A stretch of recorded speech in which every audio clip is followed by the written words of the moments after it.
مسند یزدانی شہید رحمۃ اللہ علیہ پہ آپ جمعہ پڑھا رہے ہیں، میری زندگی کی دوسری مسجد ہے. کون سی مشکلات آپ کو راستے میں رکاوٹ؟ تو یہ شعر اسی طرح گرجنا چاہیے جس طرح پہلے تھا. یزدانی صاحب کو آپ نے کیسا پایا؟ آپ دین کے ساتھ ساتھ علماء کرام کو سیاست؟ جب میں ادھر جامعہ سلفیہ میں پہنچا، میں پیپر شروع ہونے سے کوئی 10 منٹ لیٹ پہنچا. تو ریٹ طے کر کے علماء کرام آتے ہیں.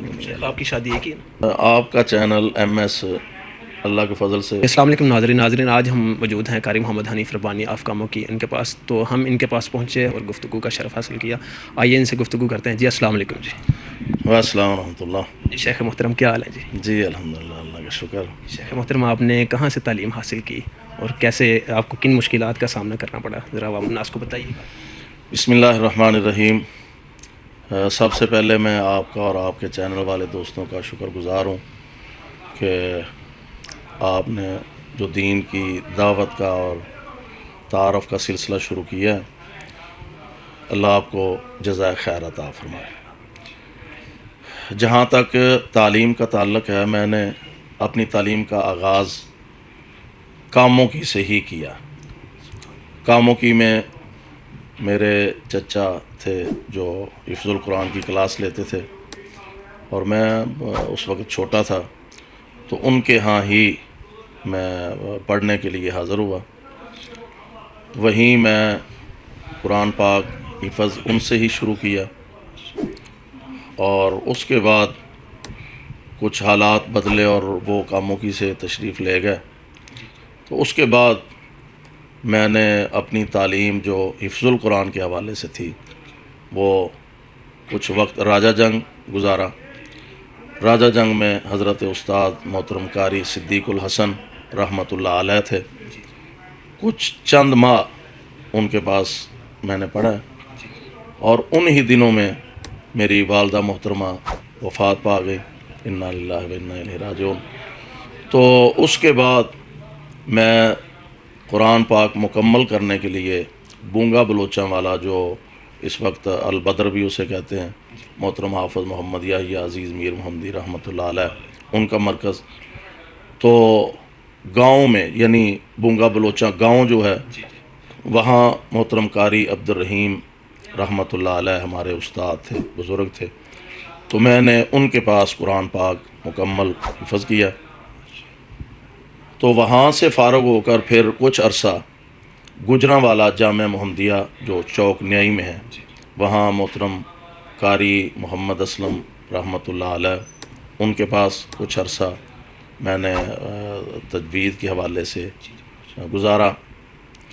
اور تقریباً سن 1982 میں، 81-82 میں نے درس نظامی کاموں کی میں ہی ایک ادارہ تھا جامعہ رحمانیہ کے نام سے، دینی اور دنیاوی تعلیم دینی حوالے سے.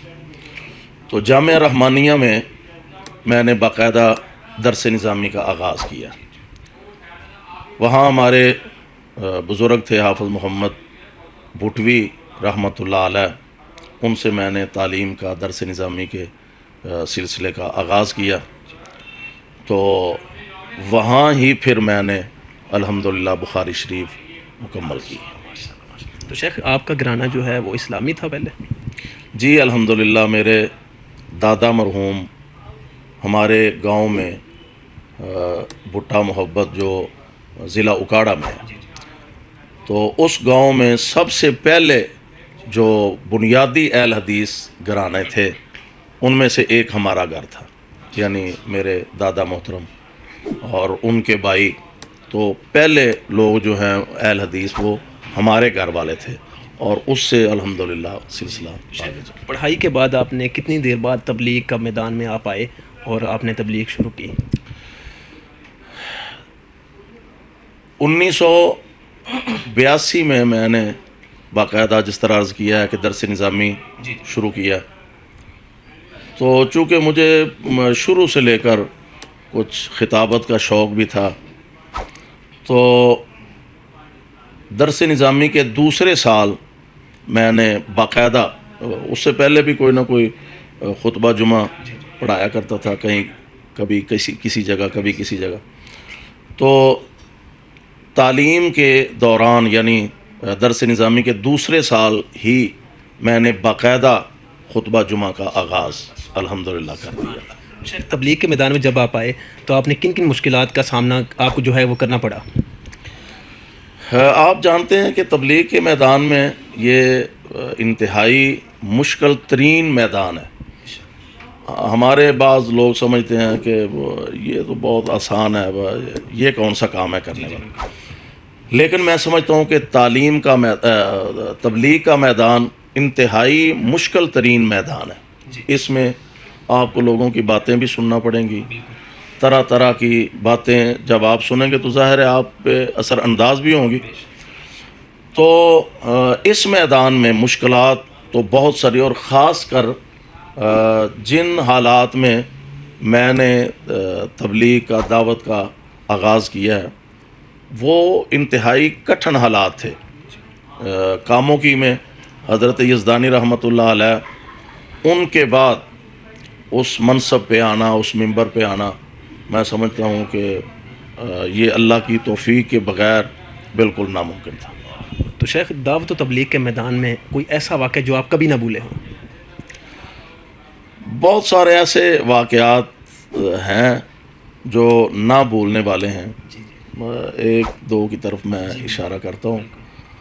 ہمارے اہل حدیث حضرات جو ہیں ان کی محبت بھی ہوتی ہے، شفقت بھی ہوتی ہے، اور ان کا اپنا ایک انداز بھی ہوتا ہے۔ مجھے اچھی طرح یاد ہے کہ اس وقت میرا درس نظامی کا آخری سال تھا جب میں کاموں کی میں ایز اے خطیب آیا ہوں، اور میں نے اللہ کے فضل سے تعلیم کو چھوڑا نہیں بلکہ مکمل کیا۔ تو اسی سال میں نے وفاق المدارس ایم اے وفاق اس کا امتحان دیا ادھر جامعہ سلفیہ میں، جو ہماری جماعت کا فیصل آباد، جو ہماری جماعت کا بہت بڑا ادارہ ہے۔ تو ایم اے وفاق کا امتحان دینے کے لیے میں یہاں آیا، اور انہی دنوں میں یعنی اس سے کچھ ماہ پہلے میں کاموں کی میں ایز اے خطیب آیا تھا۔ تو ہمارے شکر گڑھ کے علاقے کے ایک قاری صاحب تھے، وہ مجھے بڑا مجبور انہوں نے کیا، جی آپ یہ ڈیٹ ہمیں ضرور دیں، اور میں نے انہیں بتایا کہ کل میرا پیپر ہے تو آپ مہربانی کریں۔ وہ کہنے لگے جی بس یہ ہماری ذمہ داری ہے، آپ ہمیں ٹائم دے دیں، بس ہم آپ کو فیصل آباد ہر صورت پہنچائیں گے۔ اب اگلے دن پیپر تھا، اس سے پہلے ایک دن پیپر دیا، اگلے دن پھر پیپر تھا، تو میں شکر گڑھ چلا گیا اس سوچ کے ساتھ کہ انہوں نے وعدہ کر لیا ہے تو وہ مجھے فیصل آباد پیپر سے پہلے وقت سے پہلے پہنچا دیں گے۔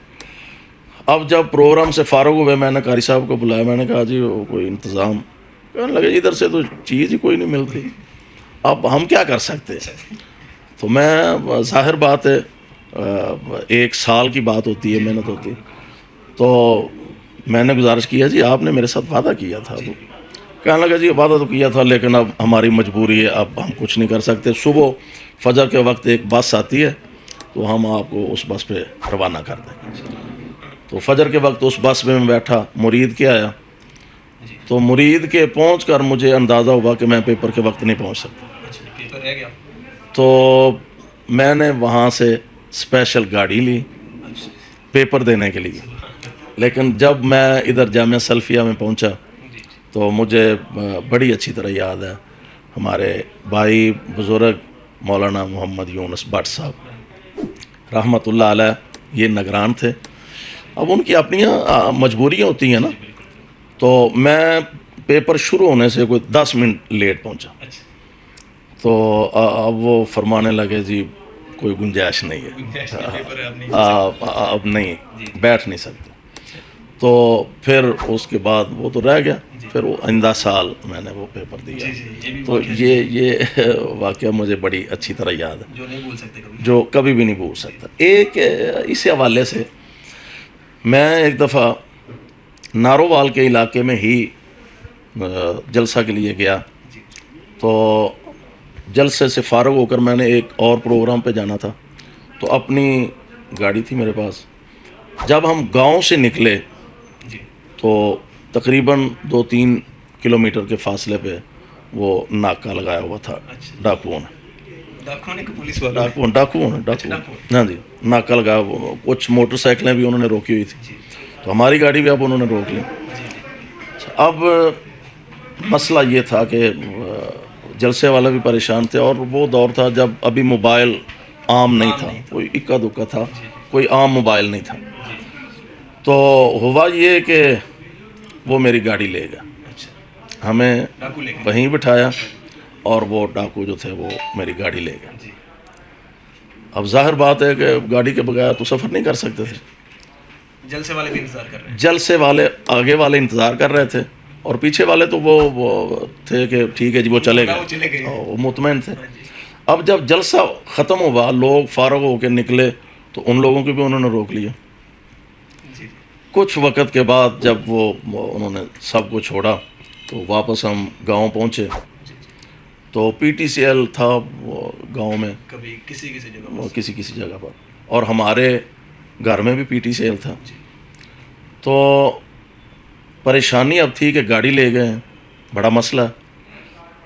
تو ہمارے گھر انہوں نے فون کیا کہ آپ کی گاڑی فلاں جگہ کھڑی ہے، وہ گاڑی لے جائیں. تو آپ ایسے کہہ لیں کہ میرے گھر پہنچنے سے پہلے میری گاڑی گھر پہنچ گئی. تو یہ ایسا واقعہ ہے کہ شاید زندگی بھر میں. تو شیخ آپ کا کوئی مدرسہ بھی، آپ کوئی مدرسہ بھی چلا رہے ہیں؟ جی الحمدللہ، تقریباً سن 2000 میں ہم نے کاموں کی گجرانوالا مین روڈ جو ہے وہاں ہم نے اللہ کے فضل سے 1 کنال جگہ جامعہ کے لیے حاصل کی. تو ہمارے لیے یہ اعزاز اللہ کے فضل سے ہے کہ استاذ العلماء مولانا محمد اعظم رحمۃ اللہ علیہ پہلی نماز اس مسجد میں، جو بالکل مختصر کمرہ تھا، تو وہاں پہلی عصر کی نماز وہ شیخ الحدیث مولانا محمد اعظم رحمۃ اللہ علیہ نے پڑھائی. اور اسی جگہ کا، اسی ادارے کا سنگ بنیاد محدث العصر حافظ عبد المنان نور پوری رحمۃ اللہ علیہ انہوں نے رکھا تھا. اب تک الحمدللہ ہمارے پاس وہ نیچے بیسمنٹ ہے، اوپر مسجد ہے، اور اس سے اوپر پھر منزل ہے. تو ہمارے پاس اللہ کے فضل سے کوئی 60 کے قریب طلباء جو مستقل وہاں رہتے ہیں، جن کے قیام طعام اور میڈیکل کے تمام اخراجات وہ جامعہ کے ذمے ہوتے ہیں. اب جب سے یہ لاک ڈاؤن کا سلسلہ شروع ہوا ہے، وہ ذرا ادارے بند ہیں، لیکن الحمدللہ جب بھی حالات بہتر ہوں گے انشاءاللہ وہ اپنی اصلاح. تو شیخ مسند یزدانی شہید رحمۃ اللہ علیہ پہ آپ جمعہ پڑھا رہے ہیں اس وقت، تو اس سے پہلے آپ نے کتنی مسجدیں تبدیل کی، اور سب سے پہلے آپ نے خطبہ جمعہ کس مسجد میں پڑھایا؟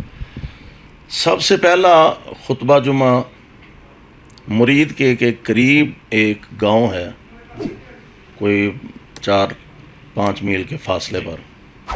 تو وہاں ایک مسجد تھی اس دور میں، اور اس مسجد کا یہ تھا کہ جتنے نمازی ہوتے تھے خطبہ جمعہ، ہم ایک کلاس میں 3-4 ساتھی تھے جن کو تقریر کرنے کا شوق تھا یا جمعہ پڑھانے کا شوق تھا. تو اسی شوق کی وجہ سے پھر ہم نے باریاں لگائی کہ ایک جمعہ آپ نے پڑھانا ہے، اس سے اگلا میں پڑھاؤں گا، اس سے اگلا فلاں پڑھائے گا. تو پہلا جمعہ میں نے مرید کے قریب اس گاؤں میں، چھوٹی سی مسجد، اور اس میں زیادہ سے زیادہ جب بہت بڑا اجتماع ہوتا تھا 10 آدمی ہوتے تھے. تو پہلا جمعہ میں نے وہاں اللہ کے فضل سے پڑھایا. کتنی مسجدیں اب تک تبدیل آپ کر کے، تو آپ مسند یزدانی پہ آپ بیٹھے ہوئے ہیں؟ وہاں جو میں نے بتایا مرید کے قریب پڑھایا. اس کے بعد جس طرح میں نے پہلے عرض کیا ہے کہ 1982 میں، 82 کے آخر میں، 83 کے شروع میں نے مستقل خطبہ جمعہ شروع کر دیا تھا لاہور مکھن پورہ میں.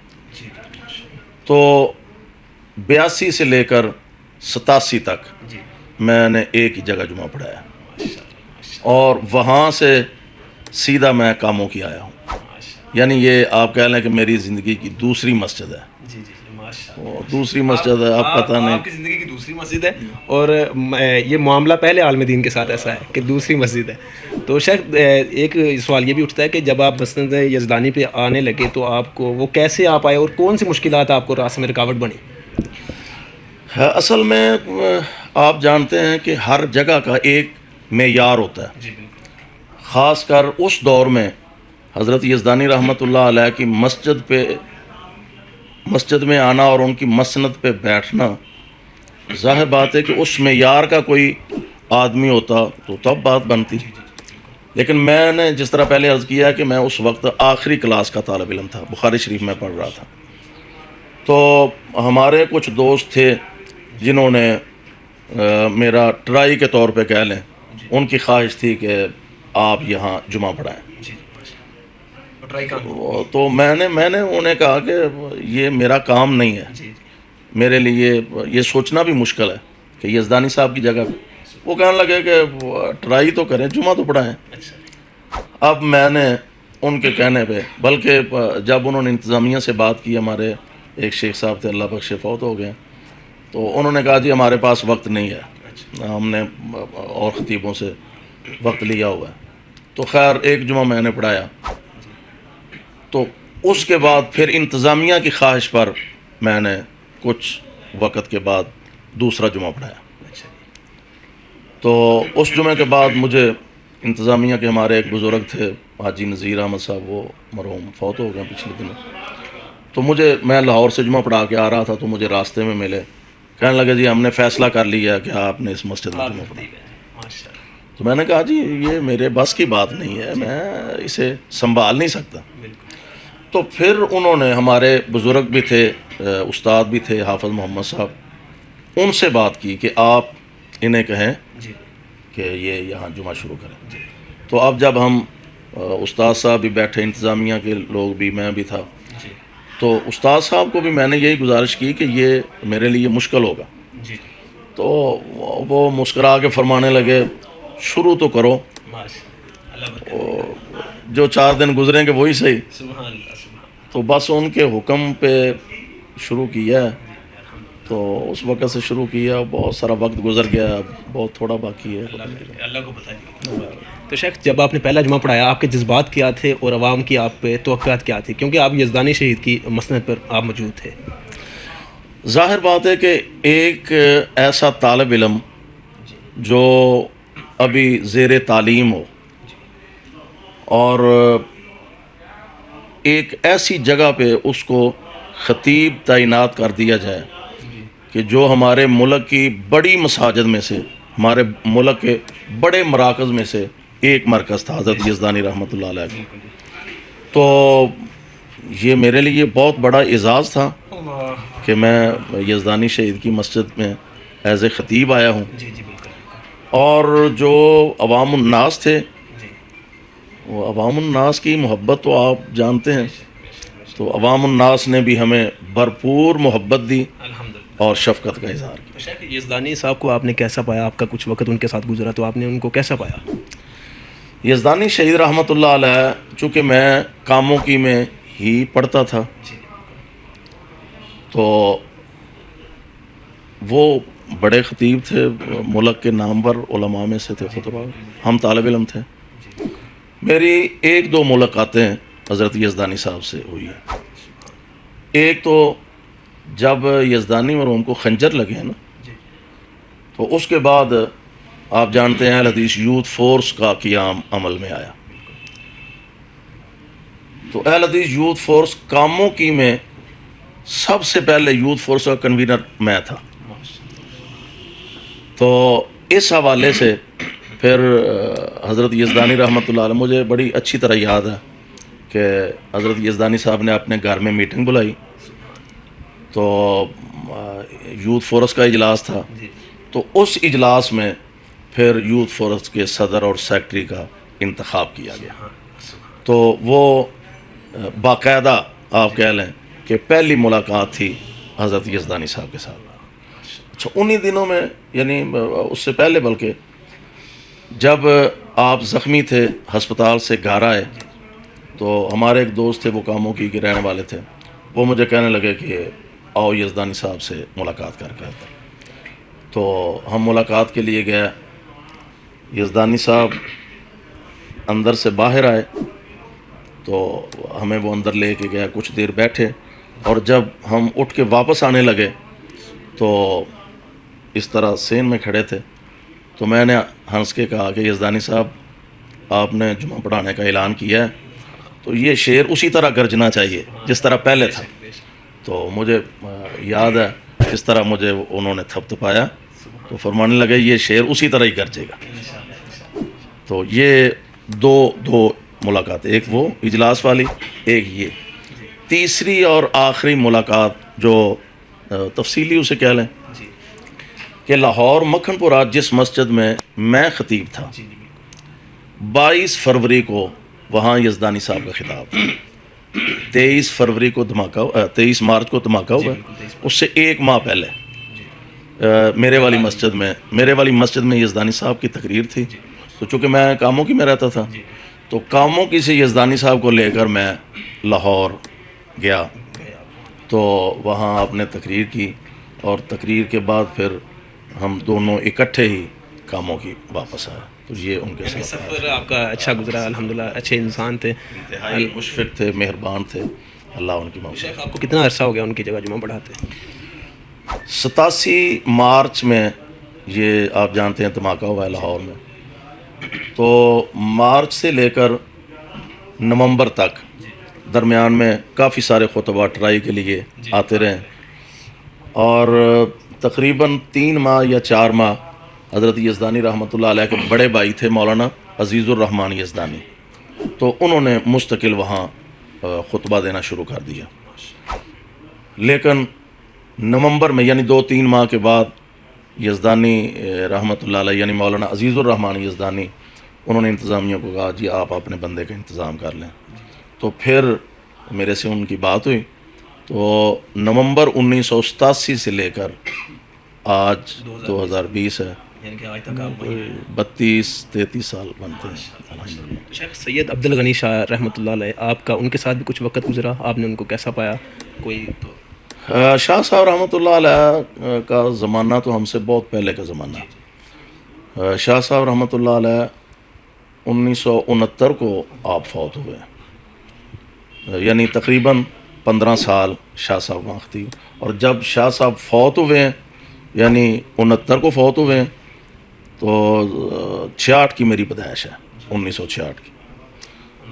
تو 69 کو وہ فوت ہوئے، یعنی چھوٹے تھے، میں نے ان کو نہیں دیکھا. لیکن جماعت کے دوستوں سے، بزرگوں سے جو سنا ہے وہ انتہائی عظیم آدمی تھے. اور کاموں کی میں جب وہ تشریف لائے تو اس وقت ایک مسجد تھی اہل حدیث کی کاموں کی میں، اور چند گھر اہل حدیث تھے. اس کے بعد وہ جو مسجد تھی اس پہ بھی بریلویوں نے قبضہ کر لیا. وہ ایک مسجد، اس ایک مسجد میں جو جمعہ پڑھاتے تھے اس پہ بھی قبضہ ہو گیا. اس کے بعد شاہ صاحب نے یہ مسجد جس میں اب میں خطیب ہوں، یہ اصل میں گودام تھے. تو شاہ صاحب نے یہ گودام خریدے دوستوں کی معاونت کے ساتھ. تو پھر یہاں مسجد کا انہوں نے سلسلہ شروع کیا. جب شاہ صاحب فوت ہوئے ہیں تو اس وقت کاموں کی میں تقریباً 5 مساجد تھیں. شاہ صاحب جب فوت ہوئے ہیں 5 مسجدیں تھیں. اور جب یزدانی صاحب تشریف لائے، یزدانی صاحب تقریباً 15 سال کاموں کی میں ایز اے خطیب رہے. تو جب وہ فوت ہوئے ہیں کاموں کی میں تقریباً 12 مسجدیں تھیں الحمدللہ. اور اس وقت اللہ کے فضل سے 40 سے زیادہ مسجدیں کاموں کی میں اہل حدیث کی موجود ہیں. اچھا، تو شیخ آپ کی تبلیغ کے میدان میں آنے سے پہلے شادی ہوئی کہ بعد میں ہوئی؟ میں 87 میں کاموں کی آیا ہوں تو 88 میں میری شادی ہوئی ہے، یعنی اگلے سال. آپ کی اولاد کتنی؟ میرے 5 بیٹیاں ہیں اللہ کے فضل سے، اور 2 میرے بیٹے ہیں. یہ مولانا سمیع الرحمان ربانی، یہ اس وقت مرید کے میں باقاعدہ الحمدللہ خطبہ جمعہ پڑھا رہے ہیں. اور اسی پچھلے سال یہ لاہور جامعہ ابی ہریرہ سے فارغ ہوئے ہیں. تو ان سے چھوٹا بیٹا ہے وہ حافظ رضی الرحمان، وہ اس سال بھی انہوں نے 3-4 سال ہو گئے وہ قرآن سنا رہا ہے الحمدللہ، حافظ قرآن ہے. تو اب وہ میٹرک کی تیاری کر رہا ہے اور ساتھ درس نظامی کا سلسلہ چل رہا ہے. ان سے بڑا بیٹا تھا وہ صفی الرحمان، تو جو ایک حادثے میں اللہ کو پیارے ہو گئے. حادثہ کیسے پیش آیا تھا؟ بس وہ لاہور ایک جگہ درس تھا، اس کا درس قرآن تھا. وہ درس قرآن کے لیے جا رہا تھا تو مرید کے مین روڈ پر، حالانکہ روزانہ چونکہ مرید کے میں پڑھتا تھا تو انہی راستوں میں سے روزانہ وہ آتا بھی تھا جاتا بھی تھا، کیونکہ اس کی روٹین تھی کہ وہ پڑھ کر گھر چلا جاتا تھا. تو انہی راستوں میں ہمیشہ رہا، لیکن اللہ کی مرضی ہے جب اس کو منظور ہوتا ہے. شاید وفات کے کتنے دن بعد وہ بھائی کی شادی تھی کہتے ہیں؟ ہاں جی، ان کی وفات کے 15 دن بعد ان کی شادی تھی. یعنی آپ کہہ لیں کہ ان کی شادی کے کارڈ جو تھے وہ بن گئے تھے، ابھی تقسیم نہیں ہوئے تھے. بس موت کا پیغام. بس اللہ کی مرضی ہے جی، اللہ اس کی مغفرت فرمائے. شیخ آج کل کے خطبہ کو آپ کیا اہم پیغام دینا چاہیں گے؟ خطباء کے لیے میری گزارش یہ ہے، خاص کر جو ہمارے نئے خطباء اس میدان میں آ رہے ہیں، کہ اپنے اندر اخلاص پیدا کریں. پرانے بزرگوں میں بھی ہم پڑھتے بھی ہیں سنتے بھی ہیں کہ اللہ کی رضا کے لیے ایک جگہ پہ اگر آ کے بیٹھ گئے ہیں تو پھر ساری زندگی انہوں نے ایک ہی جگہ پہ گزار دی ہے. لالچ جو ہے آج ایک مسجد میں کا دوسری مسجد میں، یہ مناسب نہیں. اللہ کی رضا کے لیے ایک جگہ آپ بیٹھ جائیں اور سوچ یہ ہو کہ میں نے دین کا کام کرنا ہے، تو اللہ تعالیٰ اپنے بندوں کو کبھی پریشان نہیں ہونے دیتے. میں نے کاموں کی میں 32-33 سال گزارے ہیں الحمدللہ، اللہ کے فضل سے چل رہا ہے سلسلہ. تو بہت ساری آفریں بھی آئی ہیں، دوستوں کی محبت بھی تھی، لیکن میں سمجھتا ہوں کہ اللہ کی رضا کے لیے بیٹھ گئے ہیں، بس بیٹھ گئے. تو شیخ گانے کی طرز پر جو علماء کرام اشعار پڑھتے ہیں اس کو آپ کیسے سمجھتے ہیں؟ ظاہر بات ہے کہ آپ گانا سنیں گے تو اس کی طرز بنائیں گے. ہاں جی، گانا سنیں گے تو اس کی طرز بنائیں گے. تو سننا جو ہے وہ تو ویسے نامناسب بھی ہے، جائز بھی نہیں ہے، اس لیے بچنا چاہیے. اشعار پڑھے جا سکتے ہیں؟ اشعار تو پڑھے جا سکتے ہیں جن میں شرک کی ملاوٹ نہ ہو، وہ اشعار پڑھیں، توحیدی اشعار ہوں اور نعتیہ کلام ہو، نبی صلی اللہ علیہ وسلم کی شان ہو، وہ پڑھنے چاہیے. شیخ دین کے ساتھ ساتھ علماء کرام کو سیاست بھی سمجھنی چاہیے. سیاست تو بالکل سمجھنی چاہیے، بلکہ ضرور سمجھنی چاہیے. وہ کہتے ہیں نا کہ جدا ہو دین سیاست سے تو رہ جاتی ہے چنگیزی. آپ تاریخ پہ نظر دوڑائیں کہ مسجد نبوی کا وہ ٹکڑا اور مسجد نبوی کا وہ حال، وہ GHQ بھی تھا، وہ اسمبلی ہال بھی تھا. وہاں سے جہاد کے لیے آپ جماعتیں بھی بھیجا کرتے تھے، فوجیں بھی جایا کرتی تھی، تربیت بھی وہیں، سیاست بھی وہیں. اس لیے پاک صاف سیاست، صاف ستھری سیاست ہو، اس میں حصہ لینا چاہیے. دیندار طبقہ تو اسمبلی میں بیٹھا ہے لیکن علماء کرام دیندار طبقہ بہت کم نظر آ رہا ہے. اس کی یہی وجہ ہے نا کہ ہمارے کچھ بزرگوں نے کہا جی سیاست، چونکہ ایک سیاست جو ہمارے ملک کی سیاست ہے یا بین الاقوامی سیاست ہے، جسے لوگ سمجھتے ہیں، کہتے ہیں جی جب تک منافقت نہ کریں سیاست نہیں ہوتی. لیکن اگر آپ صاف ستھری سیاست کریں تو ایسی سیاست ضرور کرنی چاہیے. اور اس کا نتیجہ ہے کہ اسمبلیوں میں ہیں ہمارے بزرگ بھی ہے، سینٹ میں ہے حضرت پروفیسر ساجد میر، امیر مرکزی جمعیت حدیث پاکستان، حضرت حافظ عبدالکریم، وہ بھی سینیٹر ہیں، جماعت کے ناظم اعلیٰ بھی ہیں، اسی طرح اور بھی ہیں. تو سیاست کرنی چاہیے. تو شیخ جو ریٹ طے کر کے علماء کرام آتے ہیں ان کے بارے میں آپ کا کیا اظہار خیال ہے؟ ریٹ میں نے آج تک طے نہیں کیا.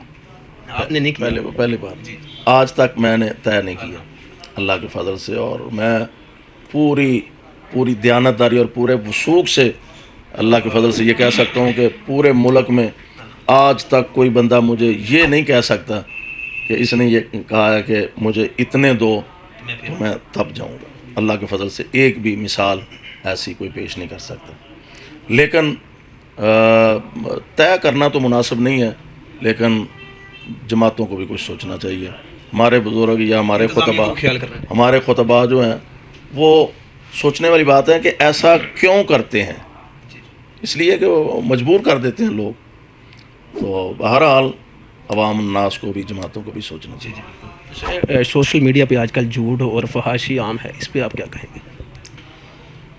سوشل میڈیا کہتے ہیں کہ ہے ہی جھوٹ کا بلندہ. ہاں جی، تو سوشل میڈیا پہ جہاں اتنا جھوٹ ہے اور فحاشی ہے اور یعنی ہے، اس کے مقابلے میں میں سمجھتا ہوں کہ علماء کرام کو بھی اپنا کردار ادا کرنا چاہیے. اگر ہمیں آزادی تھوڑی سی ملی ہے. ہاں جی، اپنا کردار ادا کرنا چاہیے. جہاں فحاشی ہے وہاں علماء کے خطابات جس طرح آپ ماشاءاللہ کر رہے ہیں، یہ بڑی اچھی بات ہے، ایسا ہونا چاہیے. تو علماء کو کردار ادا کرنا چاہیے اور فحاشی کا مقابلہ کرنا. آخر پہ آپ عوام الناس کو کیا پیغام دیں گے؟ آج کے اس دور میں جہاں ہم گزر رہے ہیں، بلکہ اس وقت پوری دنیا لاک ڈاؤن کی کیفیت ہے، ہمارے ملک میں بھی ایسا ہی ہے.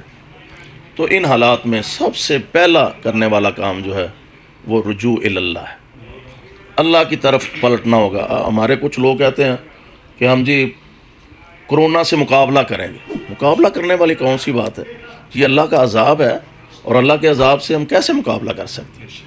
اس کا حل یہ ہے کہ آپ اللہ کی طرف رجوع کریں، اپنے اللہ کو راضی کریں، استغفار کریں، توبہ کریں.